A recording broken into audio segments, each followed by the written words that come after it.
All right, good morning, everyone.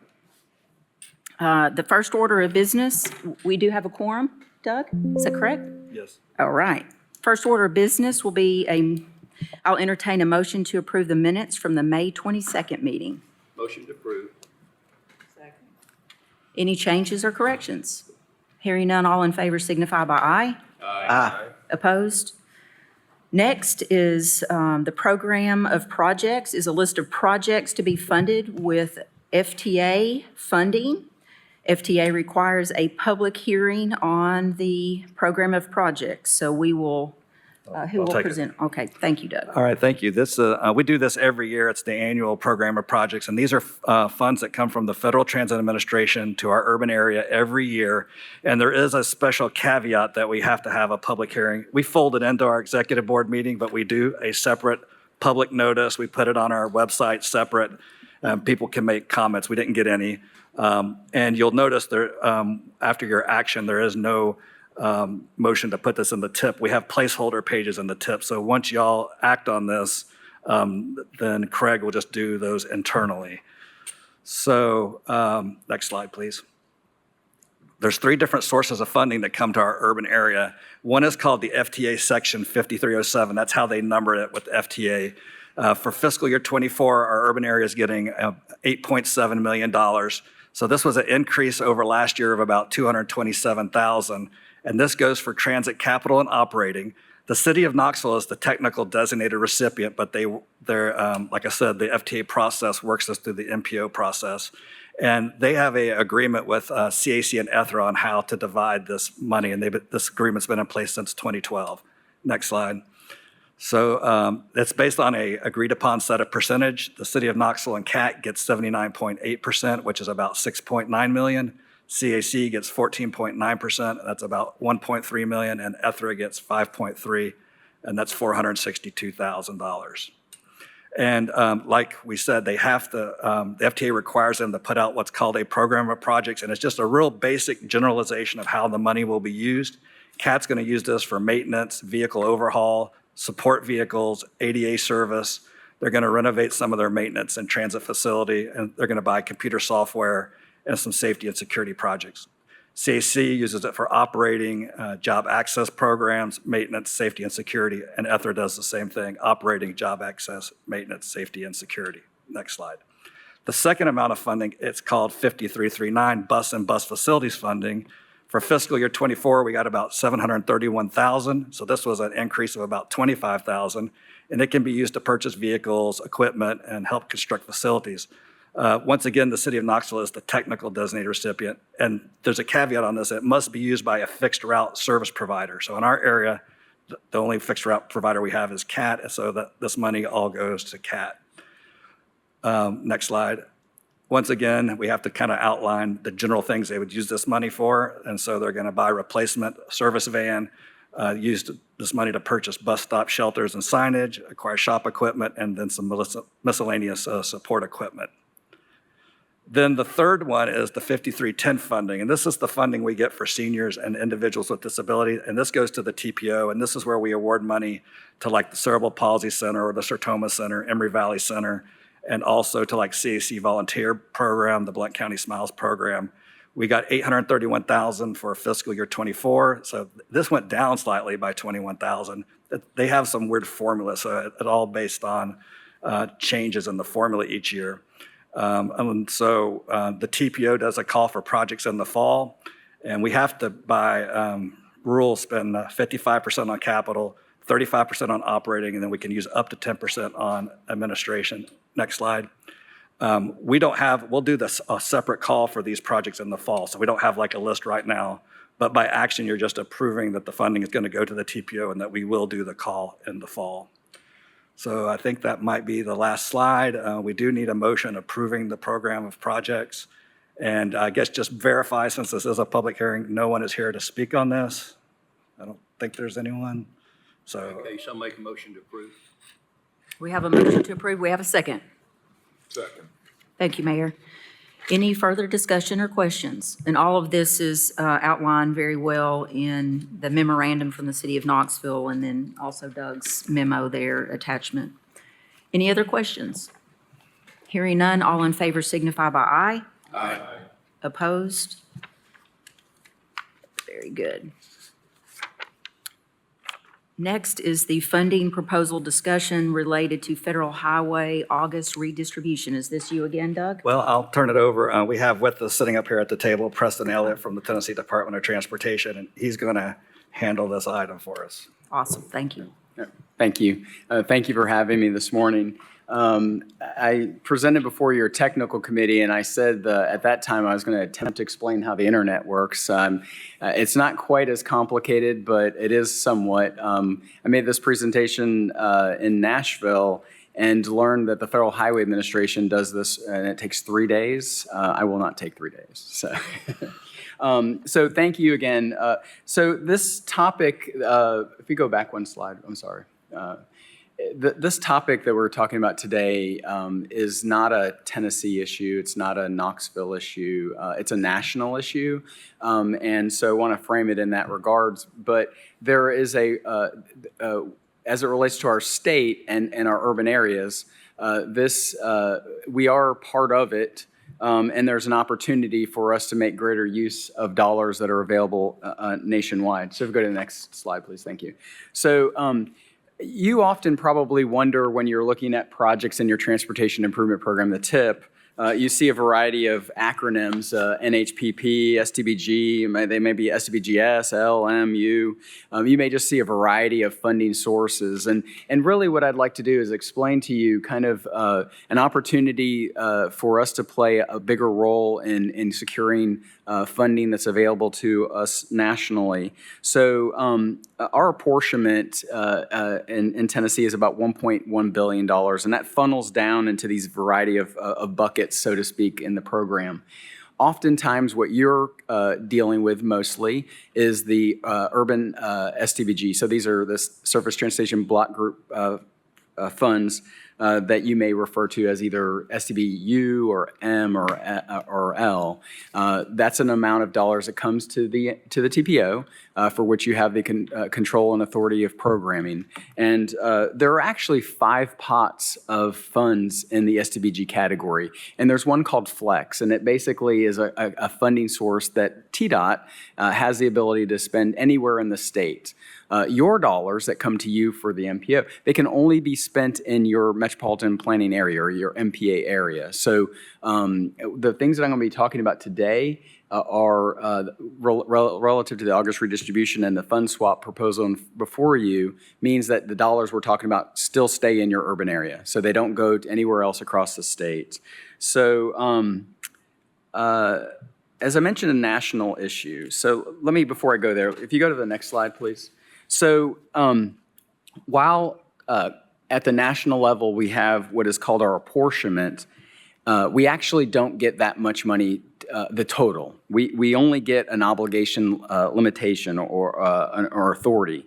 And so that's that green line. So really, annually, we're not getting the full amount of our apportionment. We only get what is in the budget, the appropriations in that portion there. And so then we can spend, in some cases, the funds, fully fill up buckets, and sometimes they don't fill them all the way. So in Tennessee, again, we get about $1.1 billion in apportionment and around $970 million in actual obligation limitation. Let me use the next slide to try to explain what this is. So we're going to use fishing, ponds and fishing. So think about it like this. You've got a pond that has, let's say, 16 fish in it, and another pond that has 20 fish. But you get a permit, and you can only catch 10 fish in the one pond and 5 fish in the other. So even though there are many more fish in there, you can only fish for the amount that you have in your permit. So that's kind of, if you go to the next slide, that's kind of the difference here between the obligational limitation and authority. So there's much more monies out there, but we're not quite have the ability to do that. Now, this comes to the discussion of August. August redistribution is a time period that occurs nationally in which the Federal Highway Administration basically goes across the country and says that we have additional obligational authority that we can make available to you if you have enough apportionment. And so this is why I say it's a national issue. 3 years ago, that number was about $4 billion. Today, it's $8.7 billion. So it's grown significantly. And you may be going, well, why is that? Surely people are building projects and spending their obligational authority.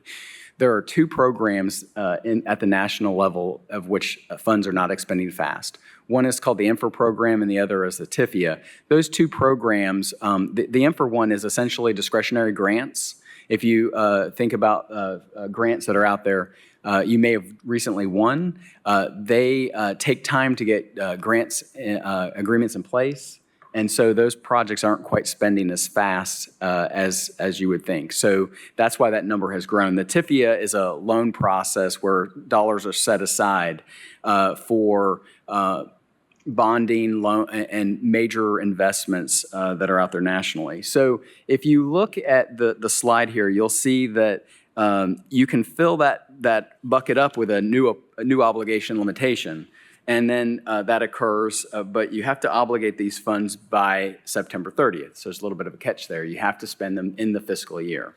So if you go to the next slide, this kind of helps you kind of understand when you get an August redistribution. So instead of us being limited to only 15 fish, we can now catch 20. And so they basically give us additional obligational authority. So now that we can fish for more fish in those ponds.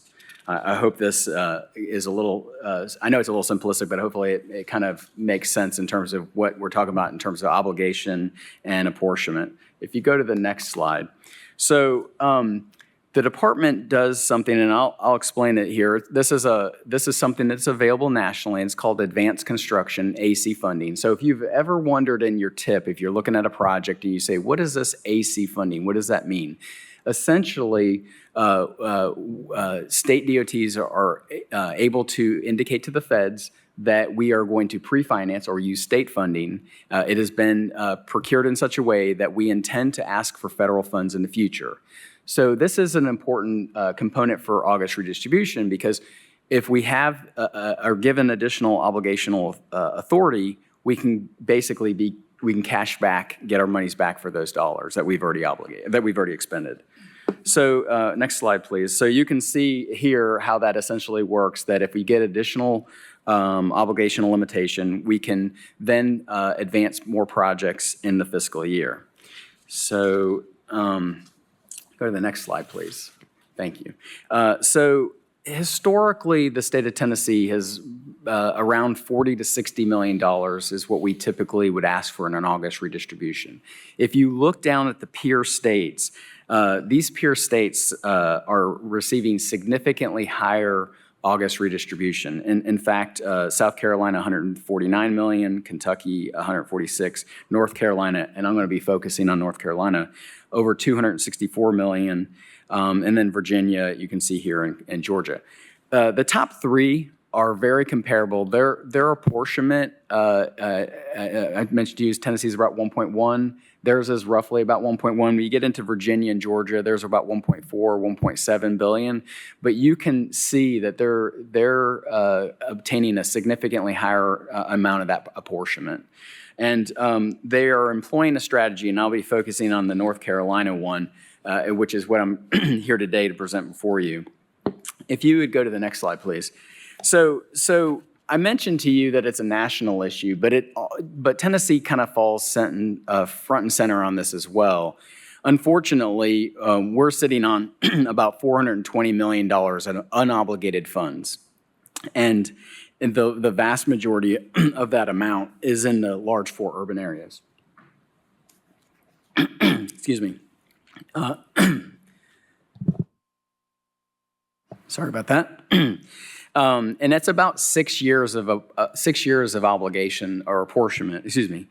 And these four urban areas, because they're over 200,000 in population, that's Knoxville being one of them, about $68 million annually come to these four urban areas. Knoxville gets about 13 million of SDBG funds. And you can see you have an unobligated balance of about 75 million. Now, it isn't because you all aren't doing your job, and it isn't because communities aren't trying to advance their projects. When you program projects in the TIP, you're doing exactly what the MPO process is intended.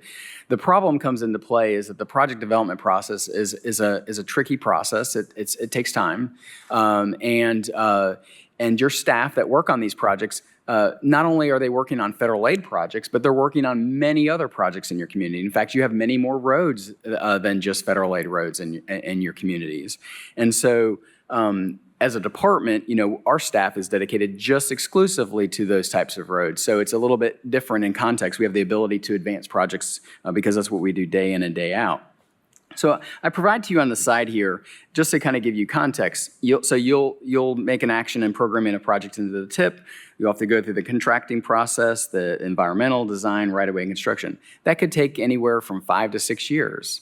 And so you can see how easily something can, these dollars can stack up pretty quickly. And so we have been working with your staff on a two-prong approach to help address this issue here. And so if you go to the next slide, I mentioned to you about North Carolina. So what they basically employ and why they've been pretty successful in getting the higher obligational apportionments is that they do what's called a fund swap. Basically, they're making available their state STBG flex in exchange for the STBG funds that are in the urban area. And so what that looks like is basically repayment back. Now, they do that as a program approach. We have done this, I think, twice in our state, and I think Knoxville was actually the first. Back in 2013, we employed where we utilized your unobligated funds and then repaid you back. And that's what we're talking about today. So the two-prong approach strategy is to assist you and your communities, the MPO, in advancing the projects that you already have in the TIP that are utilizing your STBG funds. And working with staff, we've been pretty successful, I think, almost around $10 million, I think, roughly, about $10 million of projects that they were able to identify. And we have been working pretty diligently to advance those projects so they can be let or obligated. The second part of that is then to employ the swap that I mentioned.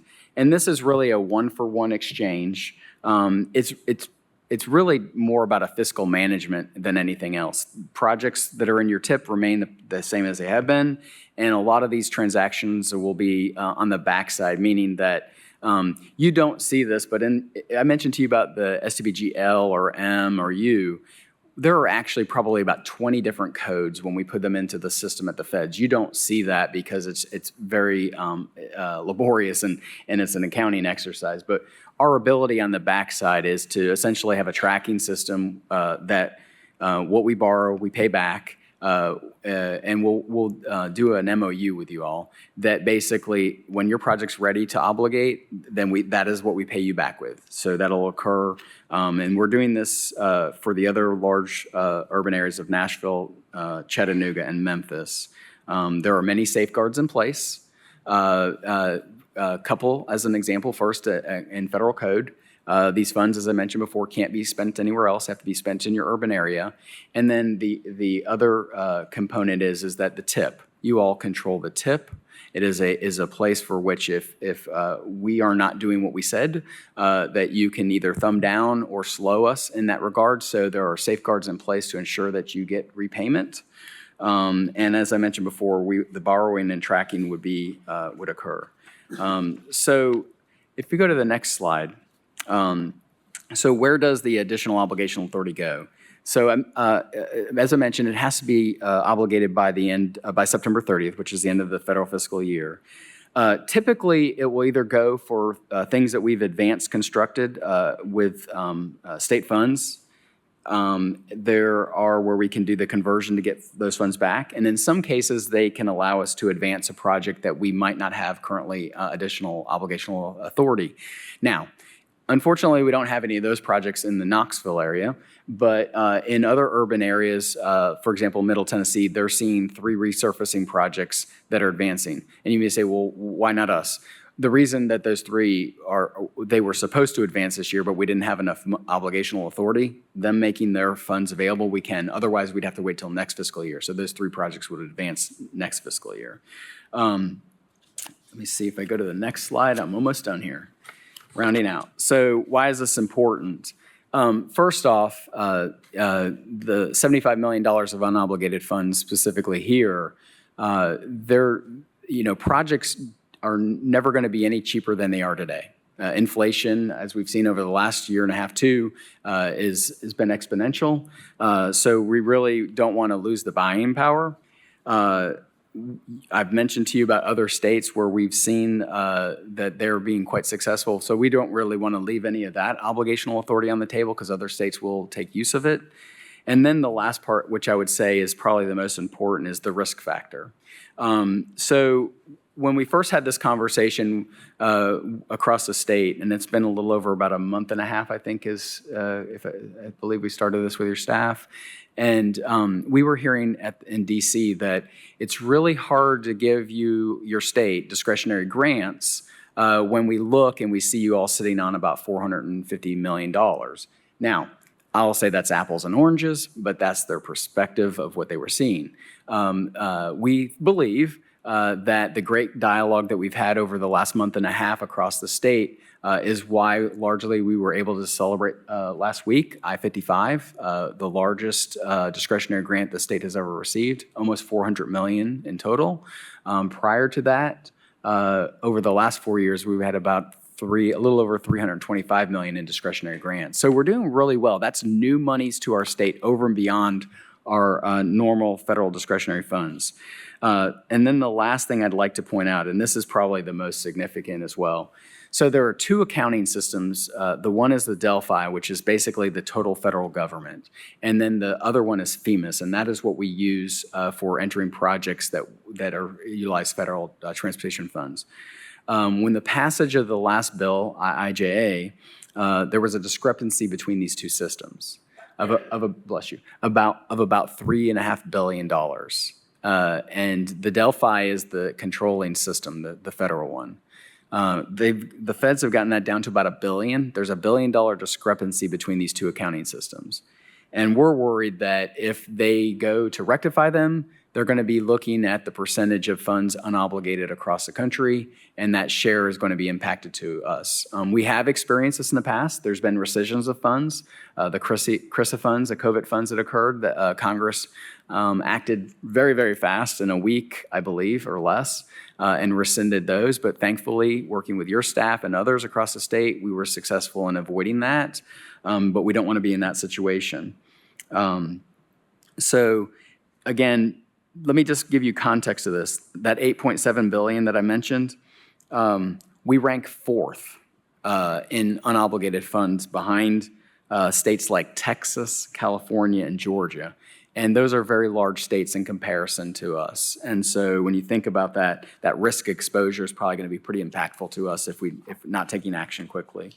I do have the last slide, and this we can either pause on it or whatnot, but these are two projects in your urban area where we advance constructed, meaning that we use state funds and that we would use your funds on the fund swap to basically repay ourselves and move that from the federal side back to the state side in terms of dollars. And really try to be more competitive like other states in terms of August redistribution. I know I've thrown a lot at you, and I apologize for that, but any questions you may have of me? Yes, Mayor. Yeah, so it's obviously important to try to take advantage of as much federal funding as we can, as well as different buckets of money and those sort of things. But I guess the most salient concern or question that this body would have is we need confirmation, which you alluded to. This proposal will not impact funding for this body or funding to any of the governments which comprise this body, nor will it delay any projects currently on the books or projects that may come onto the books in the future. Absolutely. And that's why, if you recall my comment about the strategy, first your projects, then us. We want you to be successful with these projects in your communities. I mean, that's most important. If you're obligating funds, that helps the state in totality. So it's not really, us putting ourselves before you. And then the second thing is that we work very closely with your staff on this and have the abilities, and they will be able to see it in real time because you all have access to FEMAS, correct? Yeah. So they'll be able to see this in real time when it's entered. That is our commitment, and we will come back with a memorandum of agreement on that. Any other questions for Preston? Excellent presentation. Thank you. This Thank is this is impressive. Yeah. Doug, what is the specific motion we need to entertain? Well, that was one thing we were talking about. Since we don't have a formal MOU or anything yet, I guess we would just have the board endorse this in concept, and then you would present us. That's what we've seen in other urban areas, yeah. Okay. So endorse the swap, or, I mean, what would the wording of the motion be? I guess a motion to endorse the swapping of funds contingent on a satisfactory MOU. So I make the motion to endorse the swapping of funds contingent upon a satisfactory MOU. Second. All right, any other comments or discussion? Hearing none, all in favor signify by aye. Aye. Opposed? Thank you. Thank you. Could you do your microphone? I'm sorry, this in fact takes care of any monies that we might be entitled to in obligated funds. Right, but it doesn't change anything. It doesn't change your projects. It's, Right, it's I understand yeah. that. And Okay. so. But there's no more hanging out there. Correct, Okay. correct, yeah, exactly. Yeah, it's really about fiscal management, and as I've mentioned to staff, we have so many more levers that we can move monies around in order on repayment, whether it's STBG Flex, NHPP funds, or even Right. state funds if we had to. So they're absolutely. Okay, thank you on that. All right, Preston, thank you so much, and thank you to the commissioner for working on this. This is very exciting. All right, next, mobility plan update. Nope, I think we got number 5. Oh, the state partnership program, okay. Preston, are you handling that one I also? guess you get to hear me again. I apologize. I'll try to be brief on this. So you all, the 10-year plan last year, we had a great opportunity to advance the $3 billion, lay out a new approach of what gets started, gets finished. Within that context, we've created what we're calling a statewide partnership program. Now, last year in the 10-year plan, we were successful in putting 6 projects in about $350 million. I want to give context here. What we're trying to do this go around is 2 things. One, help inform the update of the 10-year plan, what may come into year 11, what might change in priority in terms of the dollars that you have on projects, and then to help us inform the legislature of the growing transportation needs across our state. And so we're using this in 2 regards. Really, one is see where we might be able to advance projects that you've already committed to or that you have funds on. And then the second part is to inform the legislature. I want to say this. When we did this last go around, there were 66 projects with almost $350 million of commitment. It was great. Problem is that it was $2.4 billion in ask. And again, as you know, we only got about $3 billion through the statewide process. So again, I don't really want to take up too much of your time. In your packet is the I think 1 or 2 page. I think it's a 2-page handout. This program is intended to advance highway projects. We already have programs in place for transit and bike ped and safety. Those programs, those grant programs still exist. They're out there. Transportation and alternative program like TAP or multimodal access. But this one is specifically on the highway side, so we're really trying to advance projects.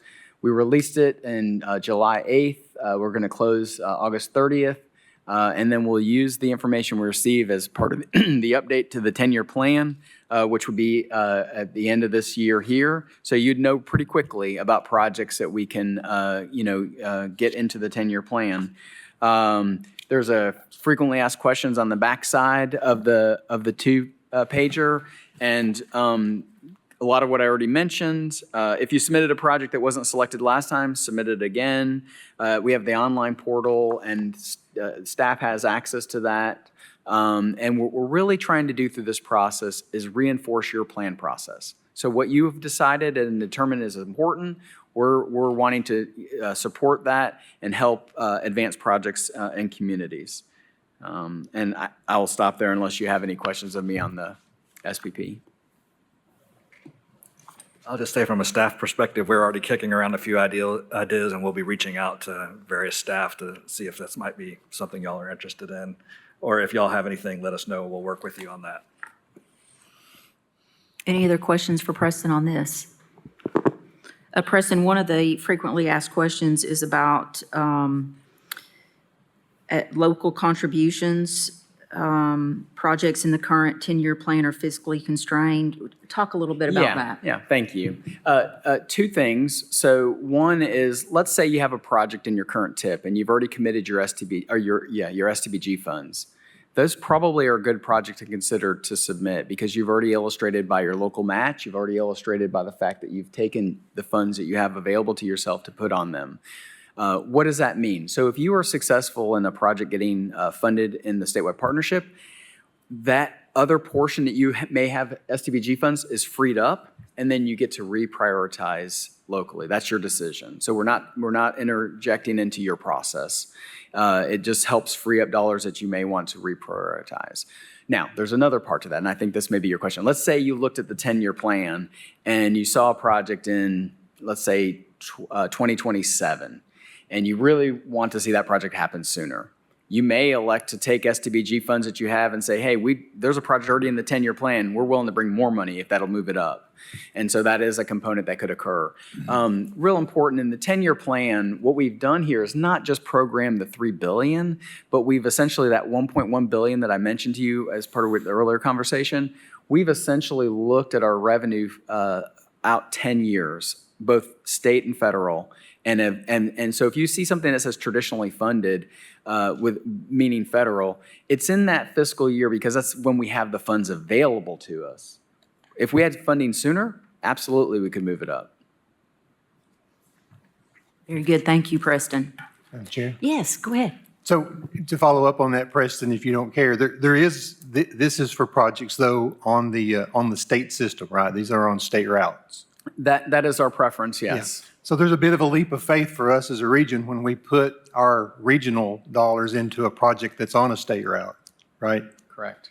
So it's almost one of those, we have to kind of take that step into that funding process then to hopefully get a chance or an opportunity to partner. So talk a little bit about that expectation from the state that you have, that the regional folks are looking at projects on state routes. Correct. Yeah, so a very good question. So we see this across our state. I mean, it's not uncommon for an urban area to make use of their own STBG funds on a state route.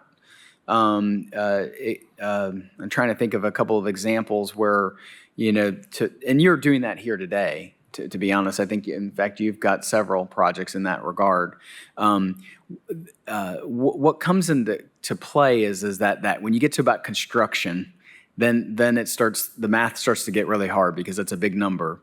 And that's where I think that the partnership opportunity is best placed, where we can look at, you're already committed to the project, to do that, to help you advance. And then that would free up those dollars so that you could begin the next pipeline of projects.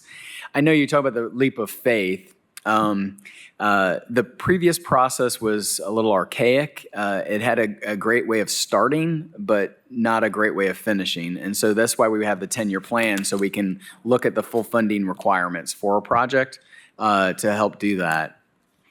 I don't know if I've answered your question. Yeah, I think so.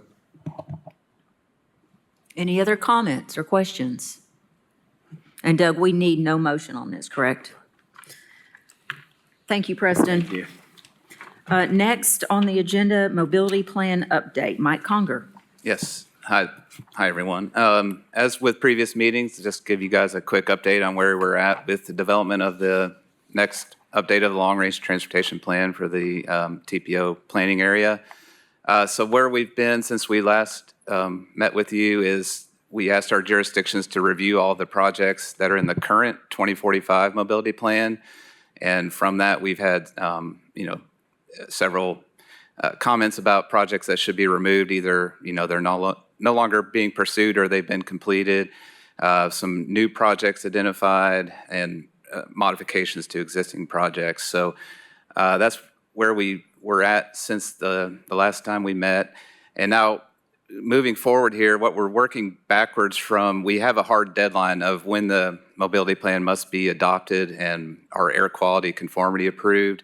And that's toward the end of May next year. So backing off of that, we need to have the plan adopted in the April timeframe. And of course, leading up to that, we have federal and state review periods, public comment periods. So that puts us, if you look at that, those are somewhat lengthy.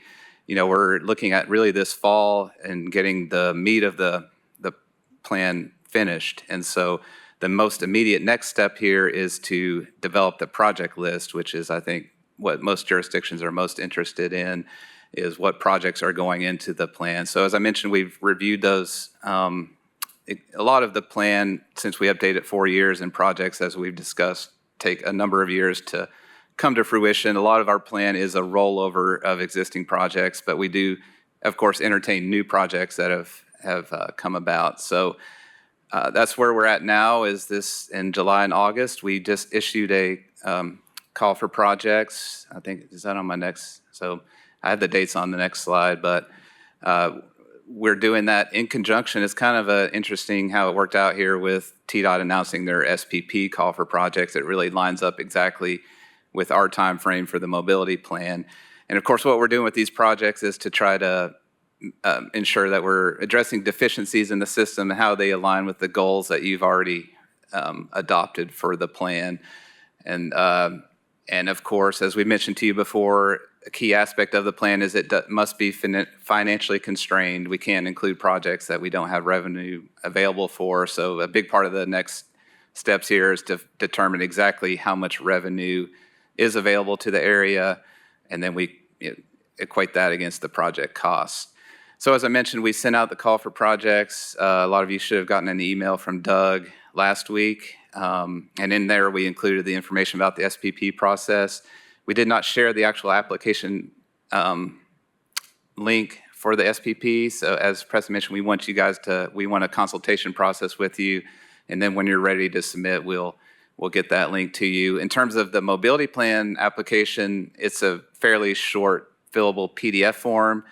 We're trying to make this fairly easy for you guys, just asking the basic information, that project description, and again, how it lines up with those goal areas that we've identified. But hopefully it should not be too onerous to fill that out. And our deadline is slightly sooner than the TDOT process of August 23rd. So with that, we'll get the projects and again, prioritize the projects, do an initial scoring mechanism against our 8 goal areas, and there'll be input process with that. That's not going to be the final be all end all, the score of the project, and we pick the highest score. We'll have a consultation with each jurisdiction, make sure there'll be a factor in there to allow for local priorities and so forth, and then doing that fiscal constraint process and the other screening we must do for the environmental side of the equation. So I think that was it. Again, just a quick update of where we stand. We'll be gearing up quite a bit here over the next few months and coming out and talk to you guys about your projects. So any questions? Thank you, Mike. Any questions for Mike? All right. Next, TDOT and Federal Highway updates. Troy? Got a couple things real quick. Our transportation alternatives plan is open. It is due the first week of October. Those are typically like trails, any kind of alternative transportation other than your highway program. Definitely encourage everyone to apply for that one. Just look at the match.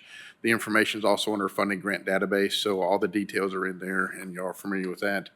Wanted to make sure that you are aware who's here with us today from TDOT. We've got, of course, Matt's with us today. Y'all know Matt. Stacy, who is our OCT statewide manager, is right behind him. Chastity is right behind him. We're just stacking them up here. Chastity is the one who we work with, and Craig works with so close on the local programs, keeping stuff moving and across through that. And she's the manager on that one, right? And because we work with her, and they came in last month, I think, and we had several meetings with all of y'all, just making sure our projects are moving through. And I wanted to point out Mark Nagy is with us today. He's our regional communication officer, and Drew is sitting beside him. And these are the guys that you get the information from, the TDOT Twitter account, stuff like that, all the announcements, news events. Go through these gentlemen here. We appreciate them being here with us today as well. And past that, if you all have anything with the SPP that you're looking for, I will say, definitely work heavily through your staff. It is the application, make sure you have everything together when you fill the application out, and they have a copy of that ahead of time so they know what question is going to be asked. And then definitely encourage y'all to go out and chase some of that. But if there's anything that we can do to help as well, we're more than happy to assist everything we can do to help bring those dollars this way. Thank you, Troy, and thank you for the introductions of the TDOT staff. We definitely appreciate you and your hard work. Federal Highway, Doug, do we have anyone? No. No one from Federal Highway. All right. Other business, Doug. Okay, just a couple of things. The next TPO Technical Committee is August 6th. Now, that's a week earlier. The regular week is a statewide MPO conference that we all go to, so we're moving it up a week earlier. And then for the executive board, the next one will be August 28th. And then I did want to introduce, we have a brand new staff member down there with Mike and Craig. You can see Jonah Bird. He's kind of waving there. He's come from us. He has a master's in geography with a concentration in planning from Appalachian State University, but he is a native Tennessean. He's from Chattanooga. He also got his bachelor's degree from Vanderbilt University, and he's worked with TDOT a couple times, I think, as an intern in their multimodal office. So he'll be doing multimodal planning with us, biking, greenways, pedestrian transit, all that good stuff. And we're really excited to have him on board. Just as maybe y'all are experiencing with your transportation staff, it's still a tight market out there. So we had a vacancy for quite some time. So we're really excited that he's here and helping us get all caught back up on some of those multimodal issues. So we're glad he's here. So that's all I have under the other business. Mayor Welcome, Frank. Jonah. Yes. I apologize. I did miss one. I took my glasses off and she was in the shadows. Savannah's with us today as well. Savannah's working with our TDM, which is our demand management, traffic demand management, which is one thing that we're looking for. And Knoxville's been great with that, with some of the different rideshare programs. But sorry, Savannah, I didn't mean to miss you on that one. Thank you, Troy. And to the members, you have the whole team here, so hopefully they'll linger afterwards and you can make your appeals. Has anyone signed up for public comment? No? Okay. Any other business to come before the board? Any comments from any members? Hearing none, unless there is an objection, we will stand adjourned. Hearing none, we are adjourned. Thank you all. Travel safely.